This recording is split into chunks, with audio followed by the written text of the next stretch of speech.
सगळे. I hope तुम्ही सगळे छानच असाल. तर आजचा व्हिडिओ सुद्धा खूप छान होणार आहे. तर आजच्या व्हिडिओमध्ये ना मस्त देवांसाठी सुंदर सिंहासनासारखे खूप छान आसन बनवणार आहे. वेगळे थोडेसे जे पहिल्या व्हिडिओमध्ये दाखवले तसे नाही, थोडे वेगळे बनवणार आहे. तर खूप छान बनलेले आहेत. तर नक्की पूर्ण व्हिडिओ बघा तुम्ही. तर व्हिडिओ चालू करण्याआधी सुरुवातीला थोडीशी ग्लूगनची माहिती देऊन देते, कारण त्यासाठी मला कमेंट्स आले होते की ताई ग्लूगनची माहिती द्या. जर कोणाला घ्यायची असेल तर थोडी आयडिया येईल, कधी वापरली नसेल तर. आता जेवढं मी वापरलेलं आहे त्यानुसार तुम्हाला सांग. तर यामध्ये ना सध्या 2 साईज मिळतात. आता जेव्हा मी घेतली होती ना, मी माझ्या ग्लूगनला झाले 5 ते 6 वर्ष, आणि तेव्हा जेव्हा मी घेतली ना तेव्हा दुकानामध्ये हीच साईज अवेलेबल जास्त असायची. छोटी दिसायचीच नाही, कधीतरी कुठं रेअर येते. जेव्हा मला माहीत नव्हतं हीच मला मिळाली तर मी हीच घेतली. तर आता यामध्ये 2 साईज येतात. तर ही एक मोठी आहे आणि बघा याची स्ट्रीप अशी जाड येते. तर छोटी साईज जरी घेतली ना तुम्ही तरी तुमचं काम होऊ शकते, कारण छोट्या मोठ्या, कारण आपल्याला घरातल्या घरात जर थोडीशी क्रिएटिव्हिटी आपल्यापुरती करायची असेल ना तर ती छोटीवाली बेस्ट आहे.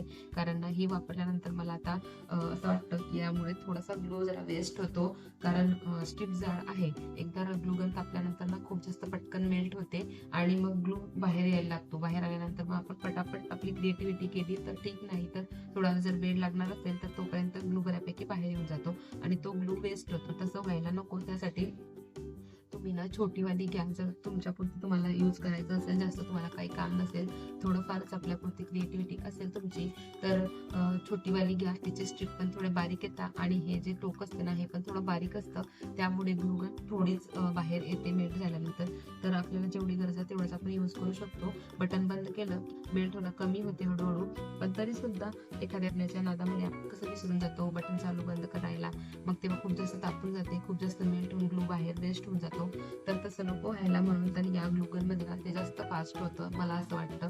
आणि छोट्या ग्लूगनमध्ये थोडं कमी होत असेल, कारण स्ट्रिप पण बारीक असते, हे पण बारीक असतं त्याचं, आणि हे जी बॉडी असते ना ती पण थोडी बारीक असते. आता जी ही माझ्याकडे आहे तर मी हिचाच यूज करते. जर तुम्हाला आता नवीन ह्याच्यात इन्व्हेस्ट करायचं असेल तर तुम्ही ते छोटीही घेऊन तुमचं काम करू शकता. तर चला आता आजचा व्हिडिओ सुरू करूयात. तर आशा करते की ताईंना जेवढी माहिती हवी होती तेवढी मिळाली असेल ग्लूगनची. आता मला एवढंच माहिती होतं ग्लूगनबद्दल, तर तेवढं मी सांगितलं. आणि हो, ग्लूगन यूज करताना तुमच्या घरात जर लहान मुलं असतील तर त्यांना अजिबात ग्लूगनच्या जवळ येऊ द्यायचं नाही, कारण इलेक्ट्रिक वस्तू आहे आणि त्यातल्या त्यात हे जे टोक असतं ना हे इतकं तापतं की अक्षरशः फोड येऊ शकतो हाताला, इतक्यापर्यंत भाजू शकतं. आणि ह्या ग्लू मेल्ट झाल्यानंतर सुद्धा खूप जास्त गरम झालेला असतो. त्यामुळे लहान मुलं जेव्हा असतात आपल्याजवळ तेव्हा शक्यतो टाळायचं. मी सुद्धा, माझा मुलगा लहान आहे तरी सुद्धा ग्लूगनचा उपयोग जेव्हा तो झोपल्यानंतर किंवा तो माझ्याजवळ नसतो तेव्हा मी करते. शक्यतो तो असताना करत नाही, कारण हा भाग ना खूप तापलेला असतो आणि खूप जास्त चटकारायचा लागू शकतो. तर थोडी काळजी घ्यायची, बाकी काही नाही. बाकी छोट्या मोठ्या क्रिएटिव्हिटीसाठी बेस्ट आहे. तर चला आता आपल्याला लागणारं सगळं साहित्य मी पटापट इथं काढून घेते. आणि कुठली क्रिएटिव्हिटी करायची म्हटली की आधी थोडी प्रिपरेशन असतेच. तर आपल्याला काही कपड्याचे तुकडे लागणार आहेत, काही लेसेस लागणार आहेत, कार्डबोर्ड, आणि जी डिझाईन आपण करणार आहोत आसनाची त्याचे कटआउट्स आपण असे कागदवर आधी करून घ्यायचे, म्हणजे आपले जेवढे कार्डबोर्ड आपण कट करणार आहे ते सगळे सेम आकाराने येतील. तर बघा, एक मी थोडं मोठं घेणार आहे, एक थोडं छोटं घेणार आहे. तर तुमच्या लक्षात आलं असेल की मी डबल फोल्ड करून वरच्या शेपला थोडासा मंदिरासारखा शेप दिलेला आहे आणि खालचा आपला स्क्वेअर ठेवलेला आहे. तर बघा, ते सगळे कटआउट्स ना मी आता कार्डबोर्डवर अशा पद्धतीने ठेवून सगळे कटआउट्स कट करून घेतले. आणि कटआउट्स किती हवे आपल्याला हे तुम्हाला किती जाड आसन हवे आहे त्याच्यावर डिपेंड आहे. तर मला जेवढे माझा जो आसनांचा शेप आहे किंवा मला जेवढं आसन जाड हवं आहे त्या हिशोबाने मी कटआउट्स घेतलेले आहेत. तर मोठं जे आहे ना आसन, त्याच्या खालचा जो स्क्वेअर भाग आहे ना त्याचे मी 5 कटआउट्स घेतलेले आहे. आणि जे वरचं डिझाईनचा पार्ट आहे ना त्याचे मी 4 घेणार आहे. आणि जो लहानवाला आहे ना त्याचे स्क्वेअरवाले सुद्धा मी 5च घेणार आहे. आणि वरचे जो डिझाईनवाला कटआउट्स आहे ना त्याचे मी 3 घेणार आहे. तर बघू, आता ठरवलेलं आहे तेवढे कटआउट्स मी करून घेतलेले आहे. आणि परफेक्ट बघा, मी तुम्हाला कागद ठेवून दाखवते आहे तशा शेपनेच मी ते कागद ठेवून मी कट केलेले आहे, म्हणजे सगळे शेप्स आपल्याला सारख्या आकाराचे मिळालेले आहे.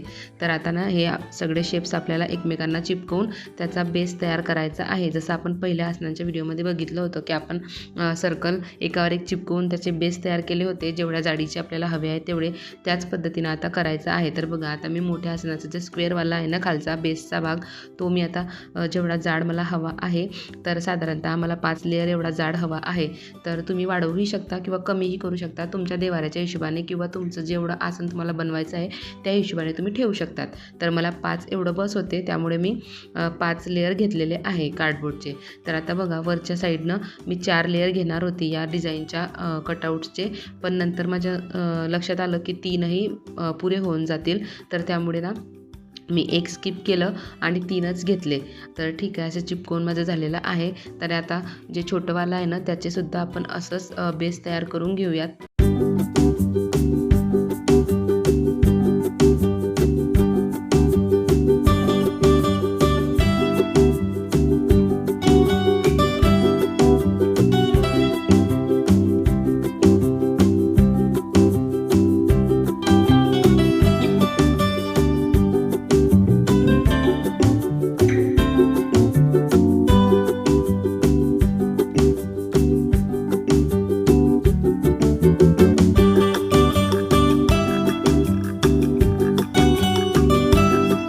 तर बघा अशा पद्धतीने दोन्ही आसनांचे छान बेस आपले तयार झालेले आहेत. आणि बघा अशा पद्धतीने आपलं आसन काहीसं दिसणार आहे.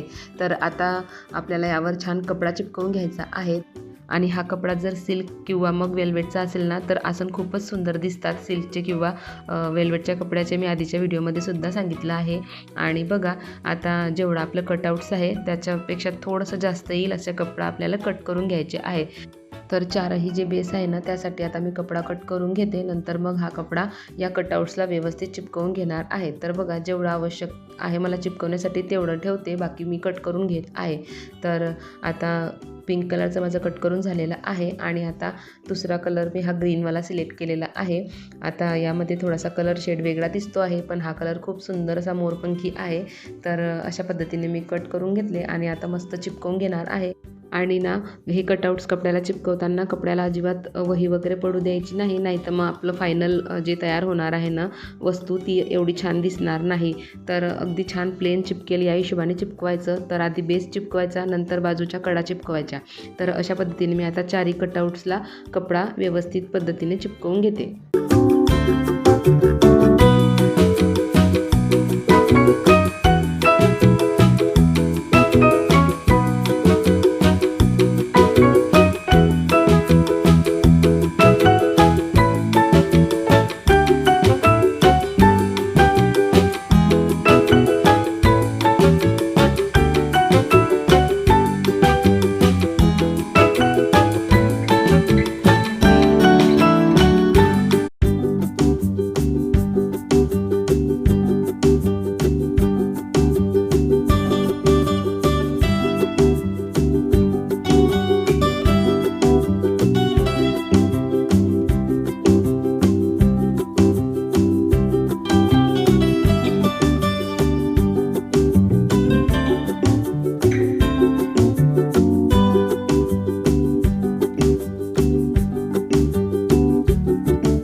तर बघा अशा पद्धतीने आपले 4ही बेस कपडा चिपकवून तयार आहे. आता राहिलेला जो शिल्लकचा कपडा आहे ना तो व्यवस्थित खालच्या साईडने कट करून घ्यायचा, म्हणजे आपल्या आसनांची जी बॅक साईड येईल ना ते सुद्धा छान प्लेन आणि व्यवस्थित फिनिश दिसेल.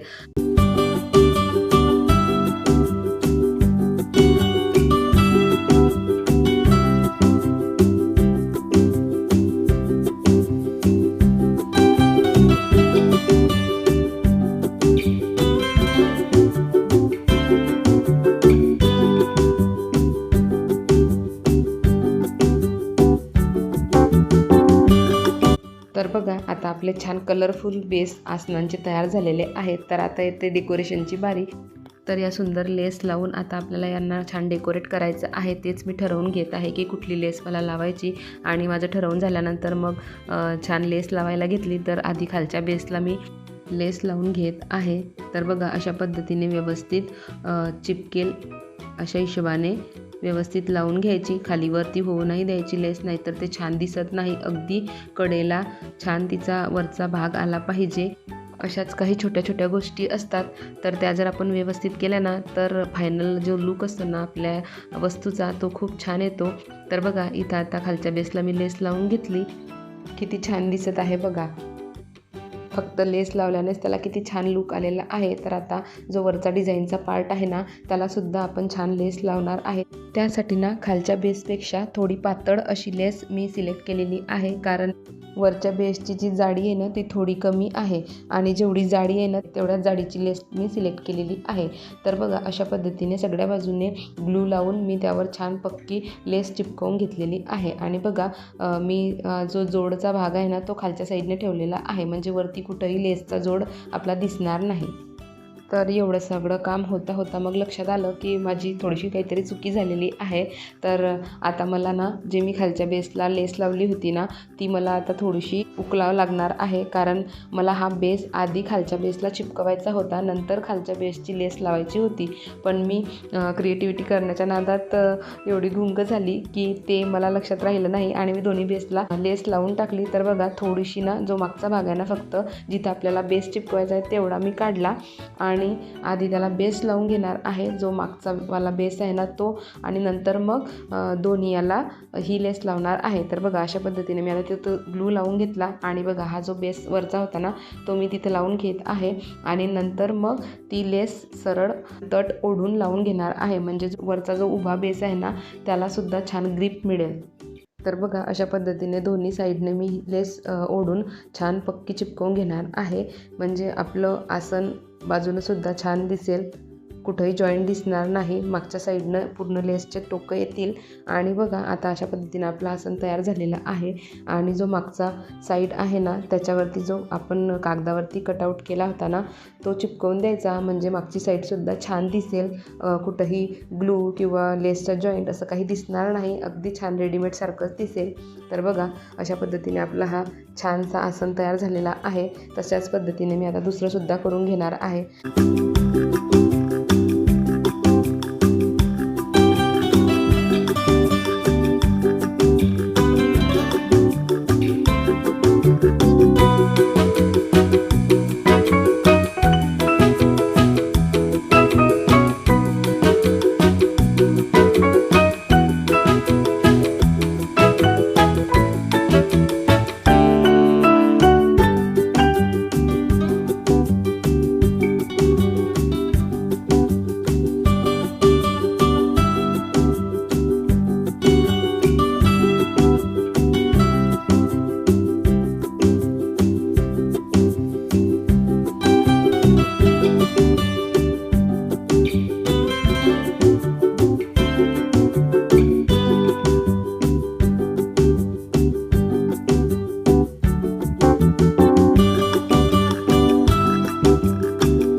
तर बघा अशा पद्धतीने मस्त असं आपलं आसन तयार झालेलं आहे. तुम्हाला हवं असेल तर खालच्या साईडनेही तुम्ही तसा कागद चिपकवू शकता, म्हणजे अजूनच छान दिसेल. पण मी काही खाली चिपकवला नाही, मी फक्त मागच्या साईडनेच चिपकवला.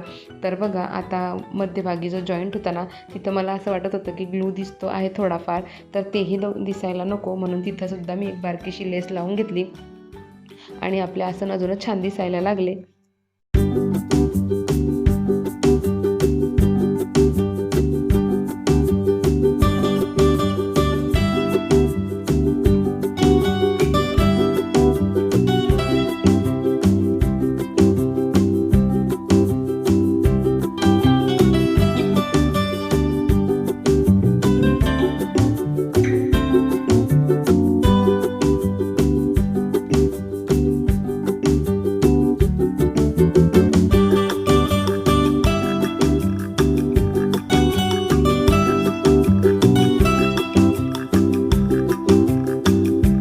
तर बघा मस्तपैकी आपले इतके सुंदर आसन घरच्या घरी तयार झाले आणि हे देवाऱ्यात ठेवल्यानंतर सुद्धा खूप सुंदर दिसणार आहेत. तर बघा देव ठेवल्यानंतर किती छान दिसत आहे आणि आपण जे लोड केलेले होते तेही मी बाजूला ठेवलेले आहेत, तर किती सुंदर लुक आलेला आहे. तर आशा करते की हा सुद्धा व्हिडिओ तुम्हाला खूप खूप आवडेल. तर चला आजच्या व्हिडिओमध्ये बस एवढंच. भेटू अशाच एका नवीन व्हिडिओमध्ये. तोपर्यंत सगळ्यांना बाय.